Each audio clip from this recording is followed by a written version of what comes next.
Hello survivors and welcome to another Walking Dead Road to Survival video, and in this video we're going to be taking a look at two new specialists that are going to be coming to the game.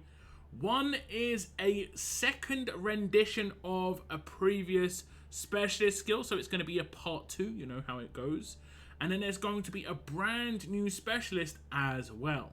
Now before we get into the specialist skills guys, please hit the like button, and if you are not already subscribed, hit subscribe as well. You'll be notified when my content is released. Thank you very much to anyone who does consistently hit the like button and who is already subscribed.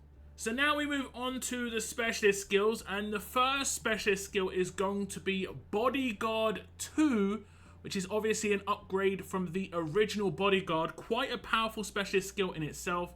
And here is the description. It says, while not stunned, the first 2 times each turn that an allied teammate takes 30% of their max HP from a single attack, rush, active, or signature skill, this fighter will take that damage instead. Damage transferred this way is reduced by 75%. If we compare this to the original Bodyguard, you can see it is while not stunned the first time each turn that an allied teammate takes 30% of their max HP from a single attack, rush, active, or signature skill. This fighter will take that damage instead. Damage transferred this way is reduced by only 50%. So now it can proc twice per turn, and the damage reduction has been increased up to 75%. Bodyguard, I thought, was already quite a powerful specialist skill, but now it is even more powerful, not just for defense teams, but also for an attack team. Because if you have a Bodyguard 2 specialist on attack, this means your attack characters are going to be much better protected against the dogpiling that can happen in the game.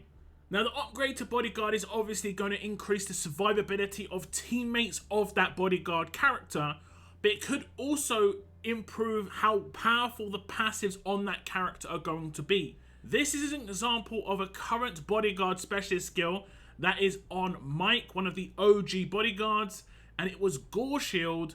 When performing the Bodyguard specialist skill, 40% chance to give one teammate a Guardian Shield. With this new specialist skill, anyone who has a passive like this when performing the Bodyguard specialist skill can now proc twice. And that could give any sort of buff.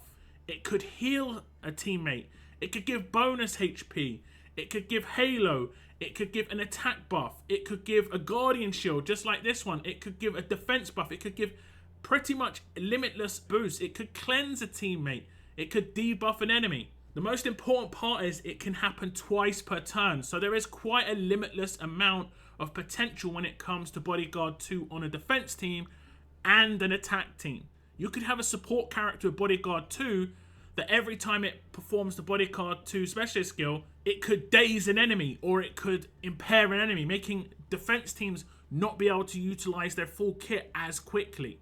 Or it could do what this Gore Shield is doing, but a 100% chance, and potentially give out 2 Guardian Shields per turn, almost making that character a dual specialist with them having Bodyguard and the Guardian Shields coming up as well. Like I said, pretty limitless potential here, both on attack and defense. Could see some really interesting kits in the future.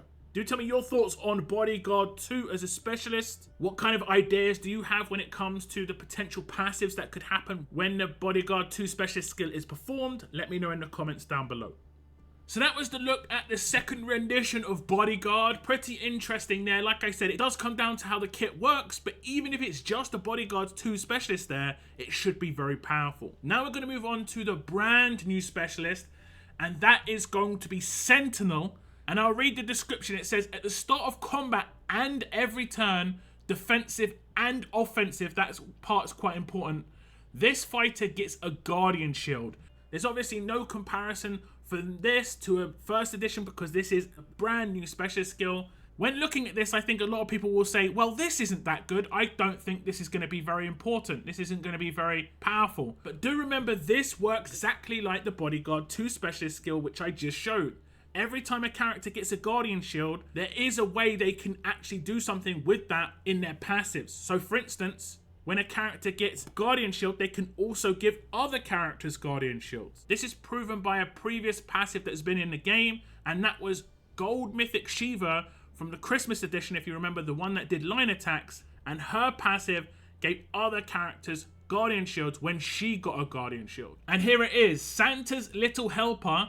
When this fighter gains a Guardian Shield, 100% chance up to 2 teammates with the damage roll get Guardian Shield. So pretty much just like Bodyguard 2, the potential is kind of endless here when it comes to the Guardian Shields and what they could actually give to the team.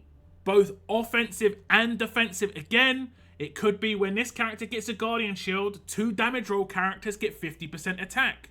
When this character gets a Guardian Shield, 2 characters recover from all penalties. Again, very high potential for this, but the most important part is it happens at the beginning of a defensive and offensive turn. This means when combat starts, this character will receive a Guardian Shield, and then they could attack a character that potentially has something like Reflect or Payback or something like that, and it will remove the Guardian Shield. Then it will go to the defensive team, and this character again will get a Guardian Shield before that team takes their turn. So if they attack this character, they will have to remove the Guardian Shield first, but it will also proc the potential passives that occur when getting a Guardian Shield. So this could be potentially popping off non-stop during the fight. There can also be characters that potentially could do damage to themselves just to make sure the Guardian Shield gets removed. And this is a little teaser. The first Sentinel character that does come out does do this, so this is going to proc almost every single turn without doubt. On an attack team, I think this is going to be very, very nice indeed. And again, on a defense team, it has quite good versatility, just like Bodyguard 2 did.